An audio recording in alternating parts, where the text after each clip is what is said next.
बिस्मिल्लाहिर्रहमानिर्रहीम। पहलगाम वाक़े के बाद पाकिस्तान और भारत के दरमियान कशीदगी काफ़ी अरूज पे है और आज़ाद कश्मीर में भी भारत की जानिब से धमकियां हैं हमलों की। भारतीय मीडिया ने बड़ा शोर किया हुआ है कि आज़ाद कश्मीर में दहशतगर्दी के कैंप हैं। मौजूदा हालात में जबकि पाकिस्तान और भारत के दरमियान एक जंगी फ़ज़ा बनी हुई है। हमारे साथ खुशकिस्मती से इस वक्त बरतानिया की और कश्मीर की मरूफ शख्सियत बल्कि आलम इस्लाम की मरूफ शख्सियत लॉर्ड नज़ीर मौजूद हैं। उनसे हम गुफ्तगू करते हैं इस वक्त पाकिस्तान और भारत के दरमियान जो कशीदगी है। बहुत शुक्रिया सर, आपने अपना वक्त दिया। सर, किस तरह से देखते हैं पहलगाम वाक़े के बाद जिस तरह से भारत ने कश्मीरियों और पाकिस्तान के ख़िलाफ़ एक मज़हब की बुनियाद पे जंगी जुनून पैदा किया हुआ है। सिद्दीकी साहब, दुनिया भर में जो लोग हैं, पढ़े लिखे लोग हैं, उन सबको पता है कि मिडल ईस्ट में आपको ज़ायनिज़्म नज़र आता है और इस खित्ते में हिंदुत्व, जो हिंदू इलीटिस्ट, जो फैशिस्ट किस्म की गवर्नमेंट है मोदी की, बीजेपी, आरएसएस और उनके दूसरे जो ग्रुप्स हैं, सारे ये मिलके पाकिस्तान के ऊपर, तो इनको बहुत ही दुख है कि वो जब से पाकिस्तान आज़ाद हुआ है हजम नहीं हुआ कि पाकिस्तान आज़ाद क्यों है।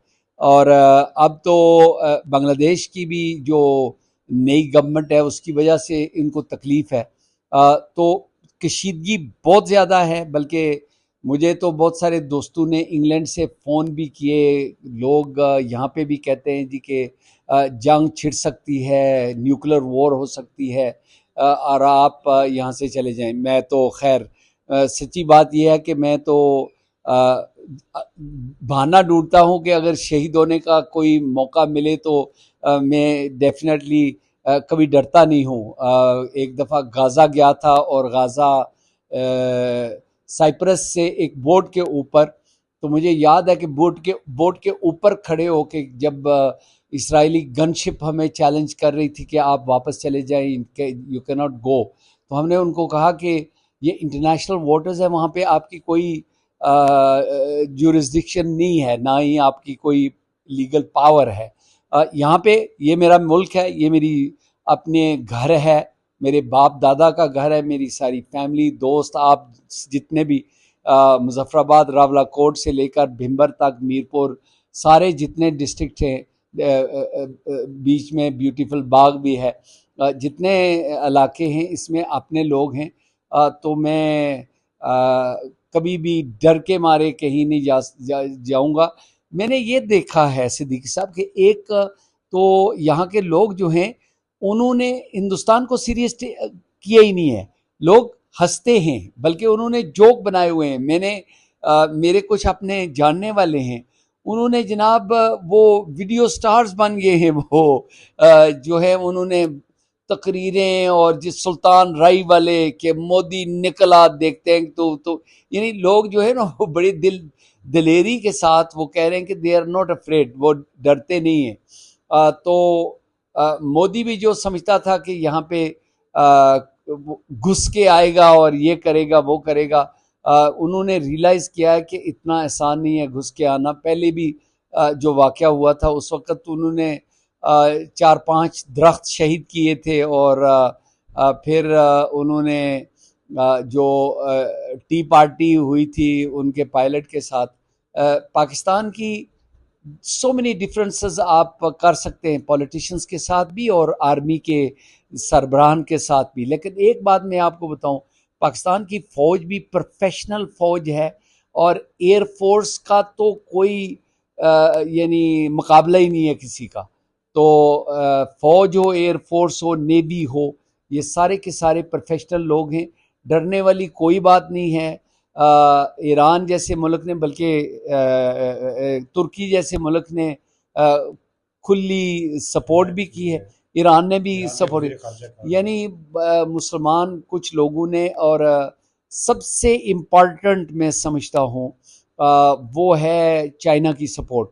और चाइना ने खाली सपोर्ट वर्बल नहीं किया, उन्होंने कहा कि पाकिस्तान की एग्जिस्टेंस, पाकिस्तान का यानी सर्वाइव खाली करना नहीं, बल्कि पाकिस्तान की जीत जो है वो उनके लिए इम्पोर्टेंट है। तो ये एक मैसेज है जिसकी वजह से मोदी और उसके फैशिस्ट जितने भी राइट विंग हिंदुत्व लोग हैं वो डर के मारे वो किसी एडवेंचर में वो शामिल होने वाले नहीं हैं, बल्कि इंशाल्लाह आप देखेंगे कि ये इवन पानी बंद करने की भी वो जो धमकियां उन्होंने दी हैं, तो चाइना वालों ने कहा कि पानी तो डाउनस्ट्रीम आता है, वो तो हम देंगे तो आपको, खोलेंगे तो आपको तकलीफ होगी, नहीं देंगे तब भी, तो आप पाकिस्तान को धमकियां ना दें, वो आप हमारे साथ भी डील करें। अच्छा सर, आपने जिक्र किया दहशतगर्दी का। पाकिस्तान तवील अरसे से दहशतगर्दी का शिकार है। अभी कुछ ही अर्सा पहले जो है बलूचिस्तान में एक रेल पे हमला हुआ, शवाहिद भी मिले कि भारत इन्वॉल्व है। भारत कोई भी वाक़या होता है उसको बगैर तहकीक किए पाकिस्तान के सर पे थोप देता है। पाकिस्तान की तरफ से उस तरह का टफ टाइम देना दहशतगर्दी के वाक़यात में भारत को, इसको कैसे आप देखते हैं? और भारत ये बार बार चीज़ें करता है, जो भी वाक़या होता है वो पाकिस्तान के सर पे थोपता है। मुस्तकबिल में इसका जो है ना काउंटर करने के लिए पाकिस्तान को क्या करना चाहिए? देखें जी, पाकिस्तान अनफॉर्चुनेटली इतना रिबस्ट तरीके से वो एविडेंस दुनिया के सामने वक्त के मुताबिक पेश नहीं करता। यानी मुझे बहुत सारे वाक़यात याद हैं, जो लास्ट टाइम वाक़या हुआ था उसका भी काफ़ी देर के बाद इन्होंने एविडेंस दिया था। हम सबको पता है कि हिंदुस्तान खुद जो है वो दहशतगर्दी करता है, पाकिस्तान के अंदर, बलूचिस्तान में हो, खैबर पख्तूनख्वा के अंदर हो।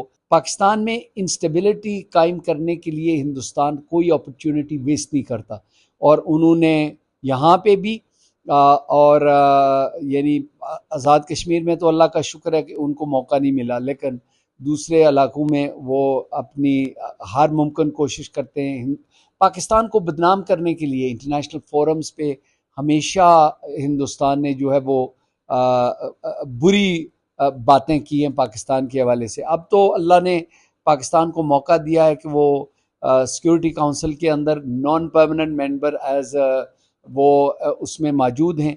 वहाँ पे तो मैं समझता हूँ कि हर 2-3 दिन के बाद वहाँ पे तकरीर रख सकते हैं, वहाँ पे लोगों को ब्रीफ कर सकते हैं, सिक्योरिटी काउंसिल के अंदर रेजोल्यूशंस जो है वो पेश करवा सकते हैं। तो आई थिंक पाकिस्तान जो है वो is in a better position कि वो हिंदुस्तान को एक्सपोज करे, हिंदुत्व को एक्सपोज करे, हिंदुत्व के जो अज़ाइम हैं, गंदे अज़ाइम हैं, उनको एक्सपोज करे।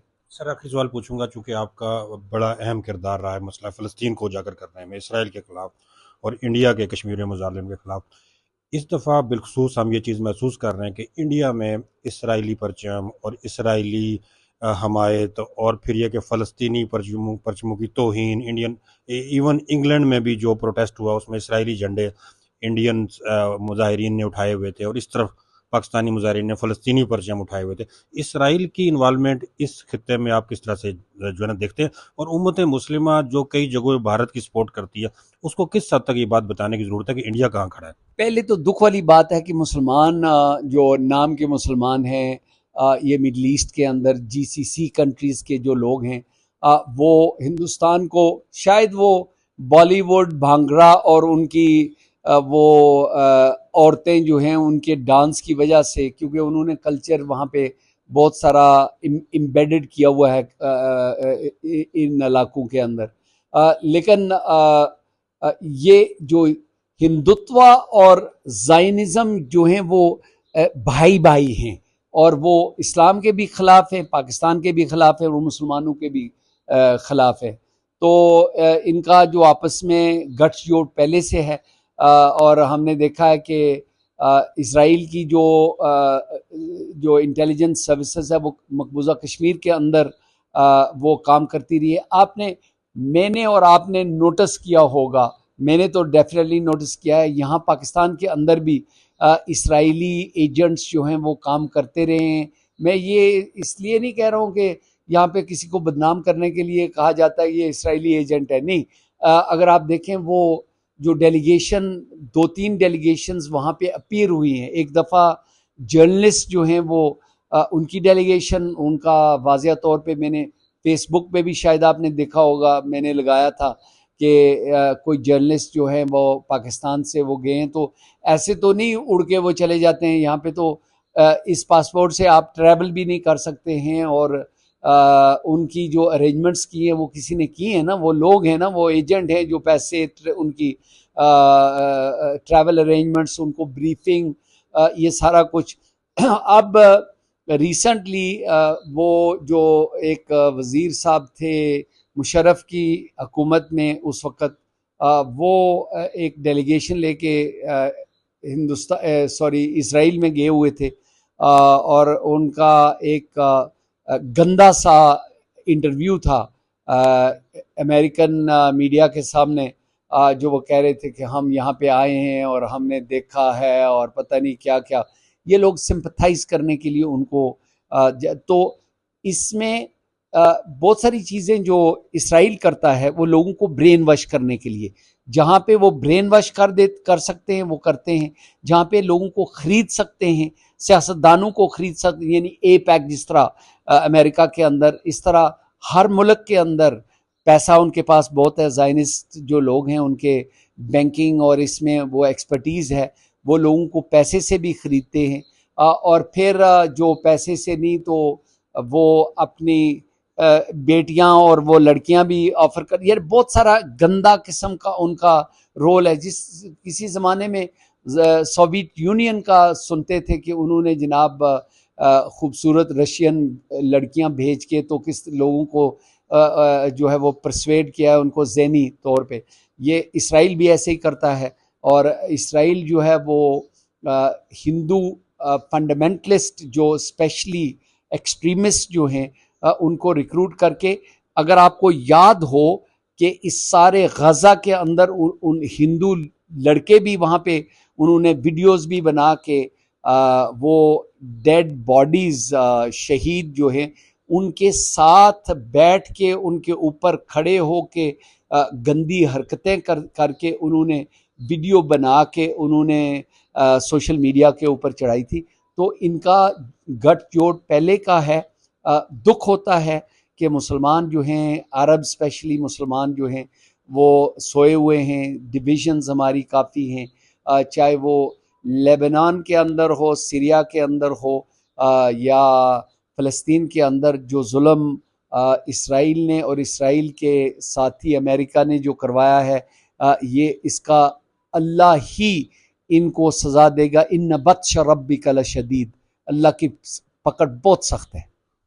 बहुत शुक्रिया। हमारे साथ मौजूद थे लॉर्ड नज़ीर अहमद, जो मारूफ कश्मीरी शख्सियत हैं और बैनुल अक़वामी सतह पे कश्मीर और फ़लस्तीन पे आवाज़ उठाने के लिए बड़ी मारूफ शख्सियत समझे जाते हैं।